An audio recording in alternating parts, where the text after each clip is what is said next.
انا ولا ساحر ولا المداح، بس هقول لك شويه مشاكل في عربيتك محيراك ومحتاج تحلها، واللوست حتاته واللوست حكه مدوخينك بسبب عربيتك صوتها عالي، السحب تقيل، بتحس البنزين بيطير ومفيش عزم. طب ما عندكش اي مشاكل خالص، يبقى الاختراع الجامد ده ليك، عشان زي ما قالوا الوقايه خير من العلاج. 20 جي من شركه ريزول الالمانيه، منشط ومفوق ومصحصح ومركز ومشدد ومحسن ومسلك. تشربت واحده من دي كان زمانه سلك. انا قلت لك 8 في 1، يعني هي واحده بس. ايه غصان الاول في البلد، عارف يعني ايه؟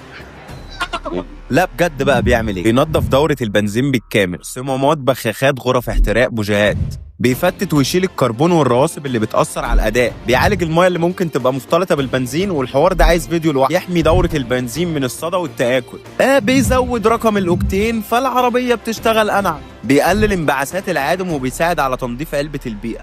طبعا بعد ما عملنا كل ده لازم فعلا هيقلل استهلاك البنزين، يحسن التسارع وسحب العربية بيكون ممتاز جدا. طبعا السحر ده مناسب لأي عربية لأنه مستوفي اليورو 6 معايير الانبعاثات الأوروبية الصارمة جدا. خلي المنظفات عامة عادة كل 5000 ل 20000 كيلو زي ما أغلب مصنعين السيارات بينصحوا حاليا، وكله بالكتالوج.